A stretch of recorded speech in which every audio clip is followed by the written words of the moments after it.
अरे यार, ये ड्रेस कितनी अच्छी लग रही है। मैं पहनूंगी तो मुझ पे तो और भी ज्यादा अच्छी लगेगी। एक काम करती हूँ, इसे ऑर्डर कर देती हूँ। वैसे भी कुछ दिनों में भावना की शादी है, वहाँ काम आ जाएगी पहनने के लिए। अंजलि, तुम यहाँ फोन देख रही हो? माँ तुम्हें कब से बुला रही है। तुमने क्या कानों में रुइयां डाल रखी है? हाँ, मैंने कानों में रुइयां डाल रखी है। और जब आप माँ जी की आवाज़ सुन रहे थे तो आप खुद भी तो जा सकते थे ना। आपकी ही मम्मी है। मैं गया था, उन्हें उनकी दवाई चाहिए। मुझे नहीं पता उनकी दवाई कहाँ रखी है, और आज वो मेड भी नहीं आई है। तुम दे दो ढूंढ कर उन्हें उनकी दवाई। मुझे भी नहीं पता है कहाँ रखी हुई है। वैसे भी मैं क्या इस घर की नौकर हूँ जो सारी चीज़ों का ध्यान मुझे रखना होगा? मैंने ऐसा कब कहा कि तुम इस घर की नौकर हो? मैं तो बस ये कह रहा था, तुम्हें अगर पता है तो तुम देख लो। अच्छा ठीक है, जाकर देखती हूँ। वैसे भी इस घर में मेरे बिना कोई काम कैसे होता है? इसके तो जब देखो गुस्सा नाक पर चढ़ा रहता है। बहू, ले आई बेटा मेरी दवाई। मैं राघव को कह रही थी तुझे नहीं मिलने वाली मेरी दवाई, बहू को मिल जाएगी। हाँ माँ जी, मिल गई है मुझे दवाइयाँ। वैसे आपको भी थोड़ा ध्यान रखना चाहिए अपनी दवाइयों का। अभी आप इतनी भी बूढ़ी नहीं हुई हैं। आपने तो अभी से बिस्तर पकड़ लिया है, तो आपका असली वाले बुढ़ापे में क्या होगा? पी लीजिए माँ जी अब दवाई, वरना आपका बेटा कहेगा मैंने आपके लिए दवाई भी नहीं दी। अरे बेटा, तू ऐसा क्यों कह रही है? राघव तो तुझे कभी कुछ नहीं बोलता, वो तो तुझसे कभी ऊंची आवाज में बात भी नहीं करता। हाँ हाँ ठीक है माँ जी, आपको अपने बेटी की गलतियाँ कहाँ दिखेगी? आपको तो हमेशा बहू की गलतियाँ दिखेगी। आप सास जो हैं। नहीं बेटा, ऐसी कोई बात नहीं है। भगवान गवाह है इस बात का कि मैंने तुझे अपनी बेटी से कम कभी नहीं समझा है। बस बस माँ जी, ये तो सारी बोलने की बातें हैं जो सारी दुनिया की सासें कहती हैं। पर सब जानते हैं बहू कभी बेटी नहीं बन सकती। नहीं बेटा, तो ऐसा क्यों सोच रही है? मैंने तुझे सच में हमेशा अपनी बेटी के जैसा माना है। हाँ ठीक है माँ जी, यही अगर आपकी बेटी होती तो क्या आप ये सारे काम मुझसे करवाती क्या? अब ऐसे भी कौन से काम करवा दिए बेटा तुझसे मैंने? एक दवाई लाने को ही तो कहा था, वो भी आज आज जब मेरी मेड नहीं आई है। बस बस माँ जी, सब समझती हूँ मैं। आप मुझे सिर्फ इसलिए काम करने के लिए नहीं कहती क्योंकि मैं ऑफिस जाती हूँ, घर के लिए कमा कर लाती हूँ। अगर यहीं पर मैं कोई साधारण बहू होती जो घर में काम करती तो आप भी मुझे नौकरा की तरह ही रखते है नहीं? ये सच बात तो बताइए। अंजलि, तुम क्या कह रही हो? ये माँ से कैसे बात कर रही हो तुम? अरे इसमें ऐसा भी क्या कह दिया मैंने तो वही बताया है जो आज दुनिया की सच्चाई है। सारी दुनिया की बातें सोचकर तुम अपने घर को खराब कर रही हो। अपने घर पर ज्यादा ध्यान रहेगा तो ज्यादा अच्छा रहेगा तुम्हारे लिए। ओहो, अब इस घर में तो मैं बोल भी नहीं सकती, तो क्या करूं? टेप लगा लो अपने मुंह पर। एक काम कीजिएगा, आज आप एक टेप लेकर ही आ जाइएगा, उसे लगाकर चुप रहूंगी मैं तो। अरे बेटा राघव, तू बहू को कुछ मत बोल, उसने कुछ नहीं कहा मुझसे। हाँ हाँ बस कीजिए माँ जी, अब अपने बेटे के सामने भोले बनने की कोशिश मत कीजिए। अच्छे से जानती हूँ मैं आपको, आप मेरे और उनके बीच हमेशा आग लगाने की कोशिश करती हैं। मैंने ऐसा भी क्या कर दिया बहू? आज उससे एक दवाई मांग ली तो उसके लिए तू इतना गुस्सा कर रही है। मुझे अगर ऐसा पता होता कि तू ऐसा करेगी तो मैं आज दवाई ही ना खाती। माँ जी बहुत चालू चीज हो आप। मैंने ऐसा भी कब बोला कि आपने मुझसे दवाई मांगी तो मैं गुस्सा हो रही हूँ? और मैं गुस्सा कहाँ हो रही हूँ? मैंने तो बस आपसे एक बात करने की कोशिश की थी, आपने ही छोटी बात का बतंगड़ बना दिया। अंजलि, तुम्हें बड़ों से कैसे बात करते हैं इस बात की बिल्कुल तमीज नहीं है। शादी हो गई है, शादी को इतने साल हो गए हैं, पर आज तक तुम्हें यह समझ नहीं आया कि अपनी सास से कैसे बात करते हैं। अरे बस कीजिए आप भी, आपको भी तो ये नहीं पता कि अपनी बीवी को कैसे रखते हैं। इस घर में आकर मैंने कमियां ही कमियां देखी हर चीज में। शादी से पहले मैं अपने घर में एक राजकुमारी होती थी, यहाँ तो नौकरानी बनकर रह गई हूँ सबकी। ऑफिस जाओ, घर आकर काम करो। ऑफिस तुम ही तो नहीं जाती, मैं भी तो ऑफिस जाता हूँ, घर आकर सबके काम भी करता हूँ। और ऐसा भी कौन सा काम कर लेती हो तुम? आज मेड नहीं आई है तो तुम्हें इतना गुस्सा चढ़ा हुआ है, रोज तो बेचारी वो सारा काम करती है। ओहो, तो अब तुम्हें मेड के लिए भी सहानुभूति जाग रही है? तुम्हारा और उसका कोई चक्कर तो नहीं चल रहा है ना? ये तुम कैसी बकवास कर रही हो? तुम्हारे मुंह में जो आता है तुम वो बोल देती हो। ये भी नहीं देखती कि आसपास कौन है। कभी सोच भी लिया करो बोलने से पहले। हाँ बहू, राघव बिल्कुल ठीक कह रहा है, तो ऐसा कैसे कह सकती है? और वैसे भी राघव तो चांदनी को अपनी छोटी बहन की तरह समझता है, तो बोलने से पहले सोच लिया कर। ठीक है, समझ गई मैं। इस घर में तो जो भी कुछ गलत होता है बस मैं ही करती हूँ, मैं ही बोलती हूँ। परेशान हो गई हूँ मैं तो इस घर से, मन करता है कभी भाग जाऊं यहाँ से। बेटा, ये बहू को क्या हो गया है? ये ऐसा व्यवहार क्यों कर रही है? अरे माँ, आप परेशान मत होइए। ऑफिस का कुछ स्ट्रेस होगा, उसकी वजह से चिड़ी हुई है। आप चिंता मत कीजिए। बेटा राघव, तेरे और अंजलि के बीच सब कुछ ठीक तो है ना? हाँ हाँ माँ, हमारे बीच सब कुछ सही है। आप अपनी दवाई खा लीजिए। मैंने आपके लिए खिचड़ी बना दी है, दिन में वो खा लीजिएगा। ठीक है माँ, अभी मैं ऑफिस जाता हूँ। और मैंने चांदनी को कॉल कर दिया है, वो कल टाइम से आ जाएगी। ठीक है बेटा, तो अपना और बहू का ध्यान रखना। ये छोटे छोटे झगड़े बड़े झगड़ों में कब बदल जाते हैं पता ही नहीं चलता। रिश्तों को बड़े ध्यान से निभाना पड़ता है बेटा। शादी दो लोगों के साथ आने से निभती है बेटा। अगर कभी तू गलत है तो अंजलि को यह समझना होगा, और अगर कभी अंजलि गलत है तो तुझे उसको समझने की कोशिश करनी होगी बेटा। अंजलि दिल की बुरी नहीं है, बस कभी कभी सोचती नहीं है बोलने से पहले। तो उसकी बातों को दिल पे मत लगाया कर। माँ, आप दुनिया की पहली सास हो जो अपनी बहू की इतनी बदतमीजी करने के बाद भी उसका साथ देने के लिए तैयार रहती हो। नहीं बेटा, ऐसी कोई बात नहीं है। मैं उसका साथ नहीं दे रही हूँ, बस उसकी समझ को समझकर उसे समझने की कोशिश कर रही हूँ। अच्छा माँ, ठीक है, आपको मुझे समझाने की ज़रूरत नहीं है। मैं समझता हूँ अंजलि को भी ऑफिस का स्ट्रेस होगा, इसीलिए शायद परेशान है। आप चिंता मत कीजिए, मेरे और उसके बीच में सब कुछ ठीक है। और अगर ठीक भी नहीं हुआ तो आपको अपने बेटे पर भरोसा नहीं है क्या? मैं सब कुछ ठीक कर दूंगा। अच्छा माँ, मैं चलता हूँ, आप अपना ध्यान रखिएगा। हे भगवान, राघव को अंजलि की नादानियां सहने की हिम्मत दीजिएगा भगवान। कहीं अंजलि की बातों से परेशान होकर इनके बीच में कभी बड़ा झगड़ा ना हो जाए। अंजलि, अंजलि, तुम तैयार हो गई हो क्या? हम ऑफिस के लिए वैसे भी काफी लेट हो गए हैं। हाँ बाबा, तैयार हो गई हूँ मैं। वैसे भी जब मैं घर के काम करती हूँ तब तो आप कभी नहीं कहते कि अंजलि थोड़ा जल्दी कर लो, ऑफिस के लिए लेट हो रही है।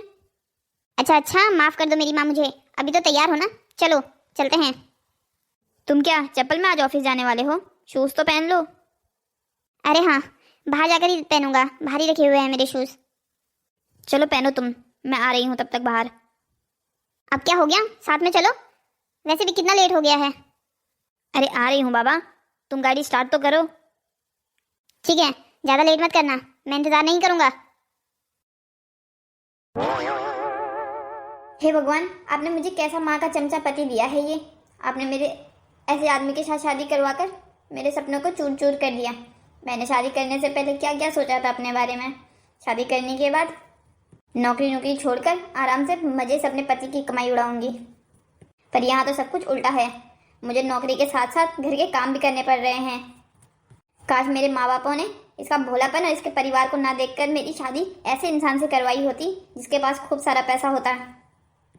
चलो अंजलि, अब तुम्हारी किस्मत में यही लिखा था तो यही सही। पर काश भगवान आप मुझे मेरी किस्मत लिखने का एक मौका और दे देते तो मैं अपनी किस्मत बहुत अच्छे से और सही से लिखती। अंजलि, आ भी जाओ अब, और कितना टाइम लगेगा तुम्हें?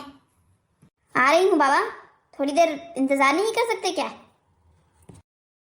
ओह, तो मैडम को ऑफिस आने का टाइम लग गया है। तू ना अंजलि किसी दिन अपने चक्कर में पूरे ऑफिस को आफत में डलवाएगी।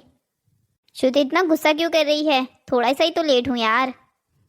वो तुझे लगता है कि तू थोड़ा सा लेट है, तो पूरे 2 घंटे लेट है।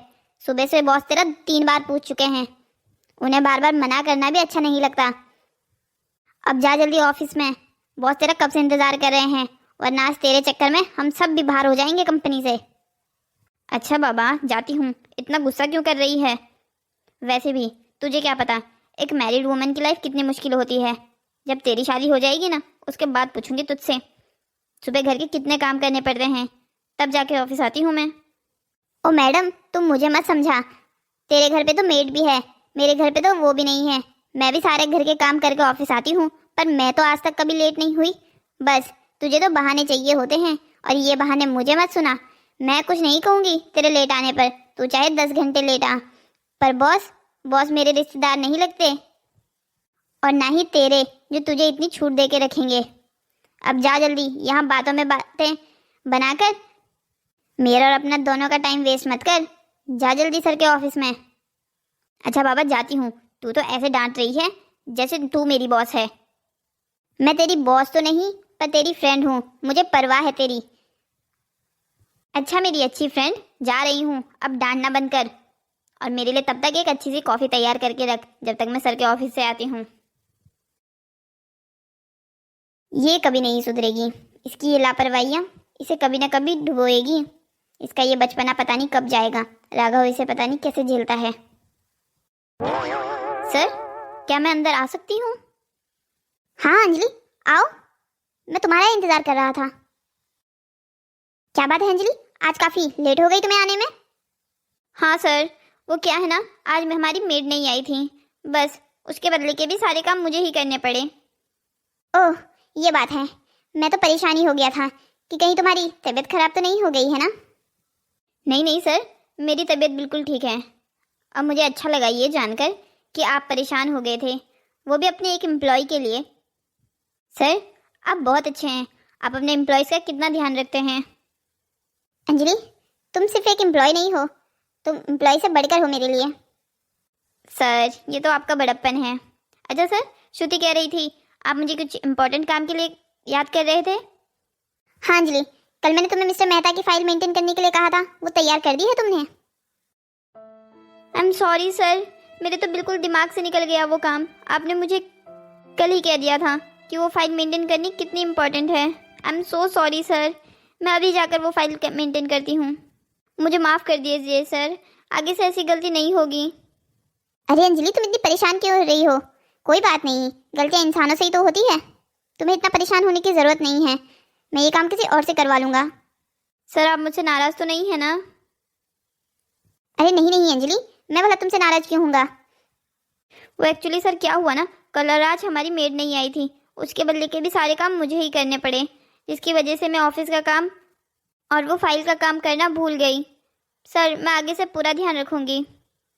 ओह, तो तुम्हें घर के काम भी खुद ही करने पड़ रहे हैं? हाँ सर, आप मेरा दुख क्या जानो, मुझे घर के काम भी आजकल खुद ही करने पड़ रहे हैं। ओह अंजलि, तुम्हारे जीवन में काफ़ी कठिनाइयाँ हैं।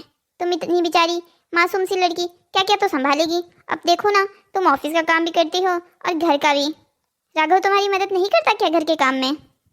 अरे सर, आप भी कैसी बातें कर रहे हैं। वो तो अपनी मम्मी के चमचे हैं, मुझ पर और घर के कामों पर ध्यान देने का उनके पास टाइम ही कहाँ है। वो तो जब देखो अपनी मम्मी की सेवा पानी में लगे रहते हैं। भगवान ने भी तुम्हारे साथ काफ़ी ज्यादती की है। इतनी खूबसूरत लड़की को ऐसे अनरोमांटिक इंसान के साथ बांध दिया है। मेरे जीवन में तो रोमांस नाम की कोई चीज़ ही नहीं रही सर। अंजलि यहाँ समझ नहीं पा रही है कि उसका सर उसे अपनी बातों में फंसाकर उसका फ़ायदा उठाना चाहता है, और वो पागल अपने घर का दुखड़ा उसी इंसान के पास सुनाने में व्यस्त है। अच्छा अंजलि, आज लंच मेरे साथ करना तुम, ठीक है ना? मैं लंच में तुम्हें एक अच्छे से होटल में लेके जाऊंगा। सच में सर? क्या आप मेरे साथ लंच करेंगे? हाँ हाँ, क्यों नहीं। क्या मैं तुम्हारे साथ लंच नहीं कर सकता क्या?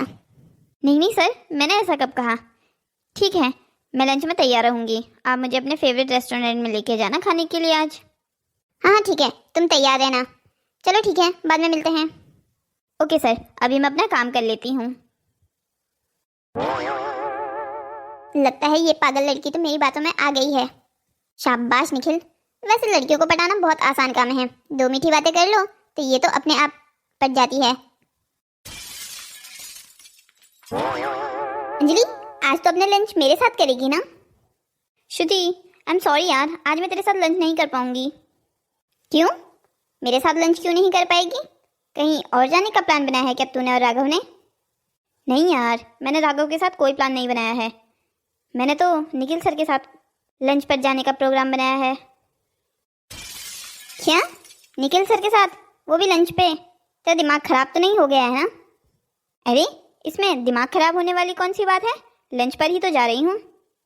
हाँ, तो लंच पर जा रही है और किसी आम इंसान के साथ नहीं, अपने बॉस के साथ। अंजलि मेरी बात ध्यान से सुन। सर को ऐसे तुझे लंच पर ले जाने का मतलब समझ नहीं आया मुझे। अरे यार श्रुति, तू भी छोटी सी बात का बतंगड़ बना रही है। लंच के लिए तो पूछा है, और क्या कोई एम्प्लॉयर उसका बॉस लंच पर नहीं जा सकते? जा सकते हैं, बिल्कुल जा सकते हैं। मुझे उस बात पे ऐतराज़ नहीं है, पर तू एक मैरिड वुमेन है। तेरे साथ यूँ सर का लंच पर जाना मुझे ठीक नहीं लग रहा है। तू ज़्यादा सोच रही है। अब मुझे तो लग रहा है तू कहीं जल तो नहीं रही है कि सर ने तुझे लंच के लिए नहीं पूछा और मुझे पूछा है। ओह मैडम, थोड़ा धरती पे रह, जलना माई फुट। मैं तो तुझे बस समझा रही थी। अगर तुझे इतनी अकल नहीं है तो भाड़ में जा। मुझे तुझे समझाने में कोई इंटरेस्ट नहीं है। हाँ ठीक है, वैसे भी मैं तो लंच पर जा ही रही थी, तूने ही टोका मुझे। पक्का ये मुझसे चिढ़ रही है, सर ने इसे लंच के लिए जो आज तक नहीं पूछा। वैसे भी बॉस के साथ लंच करना सबके बस की बात नहीं है। चलो मैं क्यों अपना मूड खराब कर रही हूँ, मैं तो जाती हूँ। सर ये रेस्टोरेंट तो बहुत अच्छा और बहुत महंगा लग रहा है। तुम्हें अच्छा लगा अंजलि? तो कोई बात नहीं, हम यहाँ बार बार आते रहेंगे। अरे नहीं नहीं सर, मैं तो बस बता रही थी, काफ़ी बड़ा रेस्टोरेंट है। हाँ, मैं अक्सर यहाँ आया करता हूँ, अपनी फैमिली को भी लाता हूँ। फैमिली? सर आपकी फैमिली में कौन कौन है? मम्मी पापा हैं, चाचा जी हैं, उनकी वाइफ और उनके बच्चे भी हैं। ओह अच्छा, बहुत बड़ी फैमिली लगती है आपकी, जॉइंट फैमिली है शायद। हाँ हाँ, जॉइंट फैमिली है हमारी, सब साथ रहते हैं। क्यों, तुम्हें जॉइंट फैमिली अच्छी नहीं लगती क्या? नहीं नहीं सर, ऐसी कोई बात नहीं है, मुझे तो जॉइंट फैमिली बहुत अच्छी लगती है। सब साथ रहते हैं, साथ खाते हैं। जॉइंट फैमिली में रहने के तो मज़े ही अलग है। अच्छा, तुम्हारी फैमिली में कौन कौन रहता है?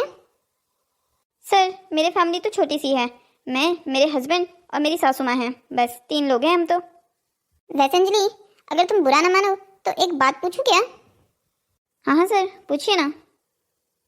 वो वैसे तो ये सवाल मेरा पूछने का हक बनता नहीं, पर आज सुबह तुम्हें परेशान देखा तो सोचा क्यों ना पूछ लूं। तुम अपनी शादी में खुश नहीं हो क्या? अरे नहीं सर, ऐसी कोई बात नहीं है, मैं अपनी शादी में खुश हूँ। अच्छा, तो फिर ये तुम्हारे चेहरे के एक्सप्रेशन और तुम्हारी बातों का मेल क्यों नहीं हो रहा है? तुम्हारी जो बातें कह रही है वो तुम्हारे चेहरे के एक्सप्रेशन से बिल्कुल अलग है। तुम्हारा चेहरा ही देखकर कोई बता देगा कि तुम इस शादी में फंस चुकी हो। तुम मुझसे सच सच बता सकती हो अंजलि, मैं तुम्हारा फ्रेंड ही तो हूँ। सर वो एक्चुअली मैं शादी से बिल्कुल खुश नहीं हूँ। मेरे माँ बाप ने राघव एक अच्छा लड़का है ये कहकर मेरी उससे शादी करवा दी, पर ये कभी बताया नहीं कि वो माँ का चमचा है। बस 24 घंटे अपनी माँ के पास घूमता रहता है, मेरी तो हर बात उसे चुभती है। भला इतनी सुंदर बीवी होने के बाद भी कोई अपनी माँ के चंगुल से बंधा रह सकता है? मुझे तो विश्वास नहीं होता इस बात पर। सर मेरे पति के लिए तो मैं घर की रोटी दाल बराबर हूँ।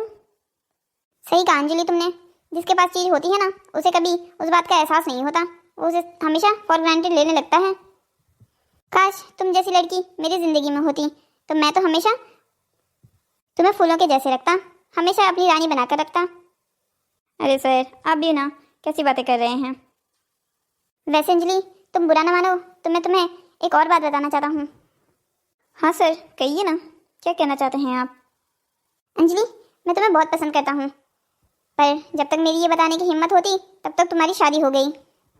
मैं तुम्हें बहुत पहले से पसंद करता था, पर कभी बताने की हिम्मत ही नहीं हुई। राघव इज सो लकी जो उसे तुम जैसी बीवी मिली है। सर ये आप क्या कह रहे हैं, आप मुझे पसंद करते थे? हाँ अंजलि, मैं तुम्हें बहुत पसंद करता था, पर जब तुम्हारी शादी हुई तो मैंने सोचा कि मैं अब तुम्हें भुला दूंगा, पर ये इतना आसान नहीं था, मैं तुम्हें कभी भुला ही नहीं पाया। तब आज सोचा क्यों ना तुम्हें ये बात बता दूं, तुम्हें बताकर मन हल्का हो जाएगा। सर मुझे भी आप बहुत अच्छे लगते हैं।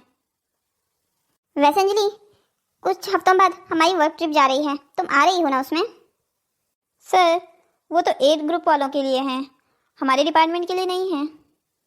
अरे तुम उसकी चिंता मत करो, मैं तुम्हारा अरेंजमेंट करवा दूंगा। आखिर अपने प्यार के लिए मैं इतना तो कर ही सकता हूँ ना। तुम साथ रहोगी तो मुझे भी अच्छा लगेगा। ठीक है सर, जैसी आपकी मर्जी। अच्छा सर अभी यहाँ से चलते हैं, लंच ख़त्म होने को आया है। हाँ चलो, बहुत अच्छा लगा अंजलि तुम्हारे साथ टाइम स्पेंड करके। अंजलि तुम बाहर मेरा गाड़ी में वेट करो, मैं बिल पे करके आता हूँ। ठीक है सर, जल्दी आइएगा। लगता है मछली खुद ब खुद जाल में आने के लिए तैयार है, अब बस जाल डालने की देरी है। अब मछली मेरे हाथों में। शाबाश निखिल, लगता है ये मछली भी तेरे हाथों में बहुत आसानी से आ जाएगी। क्या बात है, तेरे चाम से तो कभी कोई लड़की बच ही नहीं पाई है। वैसे अंजलि तुम्हें लंच तो अच्छा लगा ना? हाँ सर लंच काफ़ी अच्छा था, आपको अच्छा लगा ना? हाँ हाँ मुझे भी काफ़ी अच्छा लगा। काश अंजलि तुम मेरी ज़िंदगी में आती। अगर आज भी तुम अपने पति को छोड़ती हो मैं तो तुम्हें पूरी तरीके से अपनाने के लिए तैयार हूँ। ओह आई एम सॉरी अंजलि, मैंने अपने दिल के जज्बात ऐसे तुम्हें बता दिए हैं। I am so sorry. पर मैं क्या करूँ, मैं अपने दिल के हाथों मजबूर हूँ।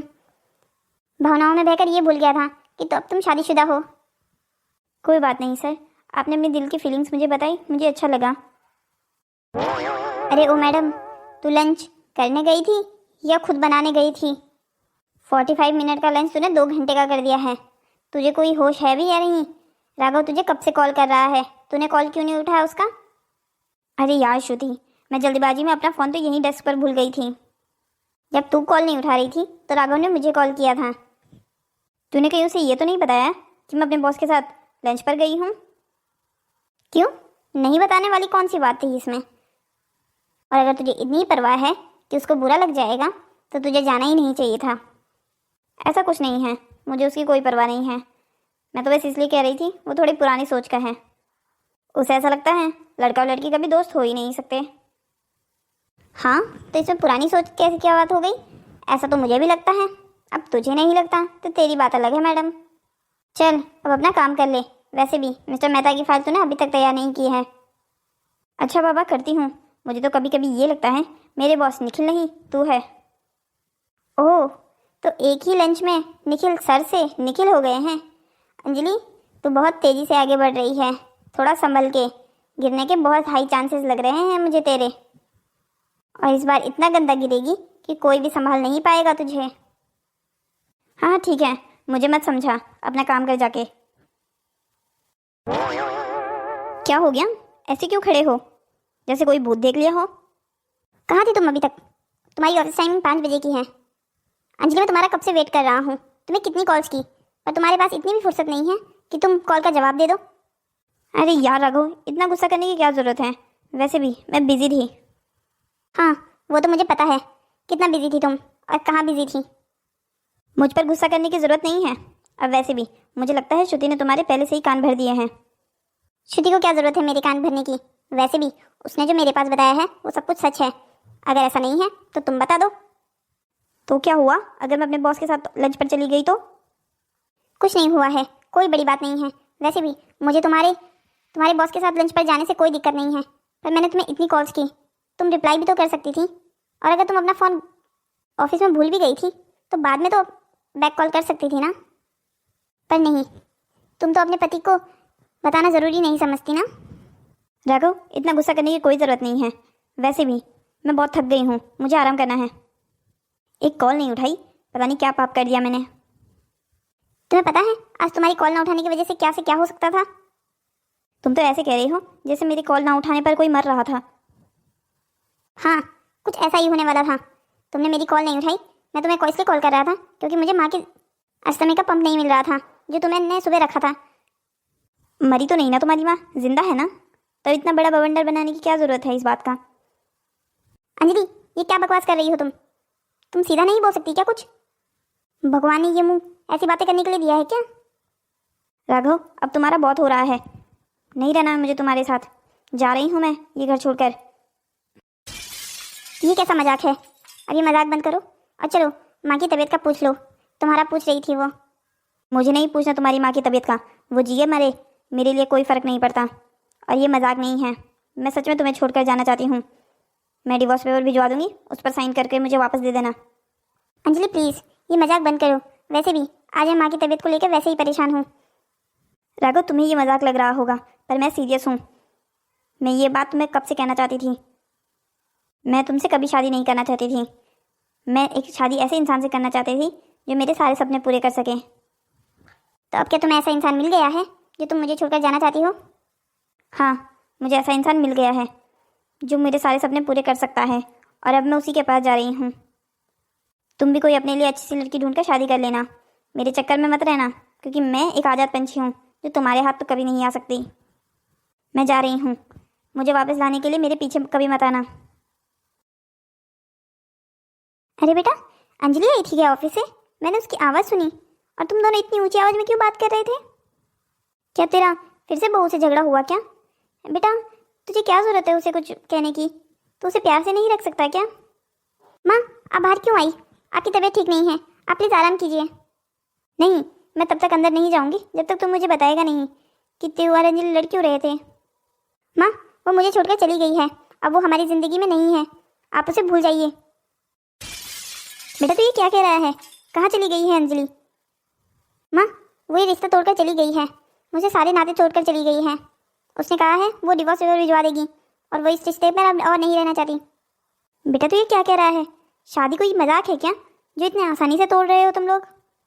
माँ, ये शादी मैंने नहीं तोड़ी है, ये उसका फैसला है। अब मैं उसे ज़बरदस्ती रोक तो नहीं सकता ना।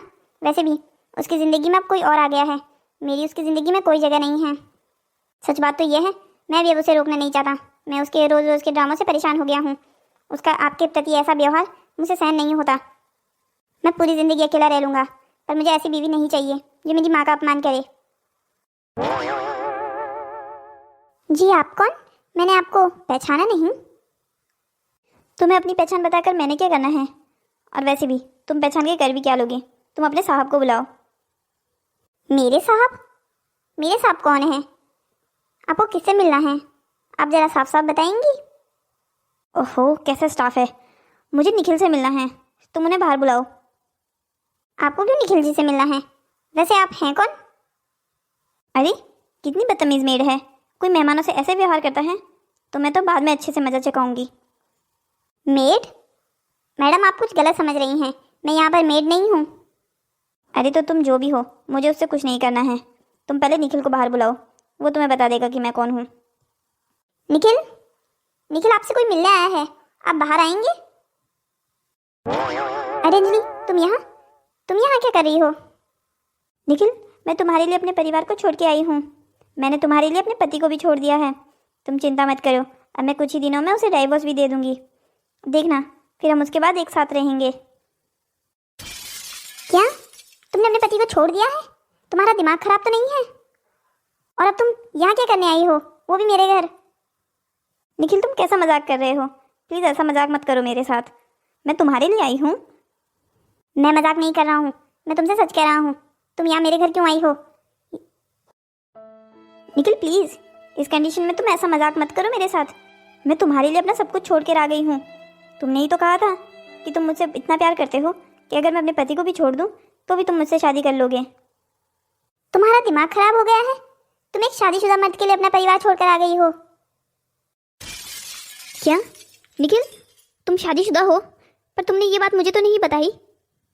और अगर तुम शादीशुदा हो तो तुमने आज जो मुझसे सब कुछ कहा वो क्या सब कुछ झूठ था? हाँ, वो सब कुछ झूठ था। इससे मिलो, ये मेरी बीवी है साधना और मैं इससे प्यार करता हूँ। अगर तुम अपनी बीवी से प्यार करते हो तो आज जो रेस्टोरेंट में तुमने मुझसे कहा वो सब क्या था? ओह, इसका मतलब वो सारी तुम्हारी चाल थी, मुझे अपने जाल में फंसाकर मेरा फ़ायदा उठाने की। और मैं बेवकूफ़ समझी कि तुम मुझसे प्यार करते हो, तुम मुझे अपनी बीवी बनाना चाहते हो। मैं कितनी बड़ी बेवकूफ़ हूँ जो तुम जैसे धोखेबाज इंसान के लिए मैं अपने पति को और परिवार को छोड़कर आ गई।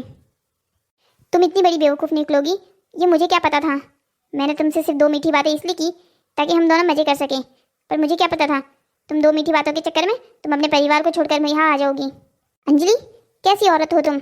तुमने एक मर्द के चक्कर में अपने हंसते खेलते परिवार को बर्बाद कर दिया। तुम जैसी औरतों की वजह से ही दुनिया में सारी औरतें बदनाम हैं। मुझे माफ़ कर दो, मुझे नहीं पता था कि मेरे साथ इतना बड़ा धोखा हो रहा है। अब माफ़ी जाकर अपने पति से मांगना, यहाँ माफ़ी मांगने से कुछ नहीं होने वाला। निकल जाओ तुम यहाँ से, यहाँ तुम्हारी कोई जगह नहीं है। साधना, मुझे माफ़ कर दो, मैंने बहुत बड़ी गलती कर दी है, तुम मुझे माफ़ कर दो। सॉरी निखिल, पर मैं तुम्हें माफ़ नहीं कर सकती। जितनी गलती अंजलि की है उससे कहीं ज़्यादा गलती तुम्हारी है। तुमने एक लड़की का फ़ायदा उठाने के लिए उससे इतना बड़ा झूठ बोला। मैं एक ऐसे मर्द के साथ बिल्कुल नहीं रह सकती जिसे शादी के पवित्र बंधन का कोई एहसास ना हो। मुझे नहीं पता था तुम इतने बड़े लड़कीबाज हो। अगर शादी से पहले मुझे पता होता तो मैं तुमसे कभी शादी ना करती। अंजलि जैसी कई लड़कियों को तुमने अपने जाल में फंसाया होगा। ये तो अंजलि का मामला सामने आ गया तब जाकर मुझे पता चला। साधना, अब क्या तुम किसी और के चक्कर से अपने परिवार को बर्बाद करोगी? ये एक छोटी सी गलती माफ़ नहीं कर सकती क्या तुम मेरी? क्या ये छोटी सी गलती है? इसका मतलब आपको अभी तक एहसास नहीं है कि आपने किसी का परिवार तोड़ दिया है, किसी का घर बर्बाद कर दिया है। वो लड़की आपके लिए अपने पति को छोड़कर आई है और आप कह रहे हैं कि ये छोटी सी गलती है। मैं एक ऐसे इंसान के साथ नहीं रह सकती जो इतना बड़ा धोखेबाज है। और हाँ, ये समझने की भूल मत कीजिएगा कि मैं कोई बेसहारा हूँ। मैं आपको छोड़ दूँगी तो मैं अपना भरण पोषण अच्छे से कर सकती हूँ। मुझे आपके सहारे की कभी कोई ज़रूरत नहीं है। मैं 2 रोटी कम खा लूँगी पर ऐसे धोखेबाज इंसान के साथ बिल्कुल नहीं रहूँगी। हे भगवान, ये मुझसे कितनी बड़ी गलती हो गई। मैंने अपने ही हाथों से अपने परिवार को बर्बाद कर दिया है। हेलो दोस्तों, तो कैसी लगी आपको हमारी ये मज़ेदार कहानी? ऐसी ही और कहानियों को देखने के लिए हमारे चैनल को सब्सक्राइब करें, शेयर करें और हाँ, लाइक करना मत भूलिएगा। अपने प्यारे प्यारे कमेंट्स हमारे कमेंट बॉक्स पर ज़रूर छोड़िएगा।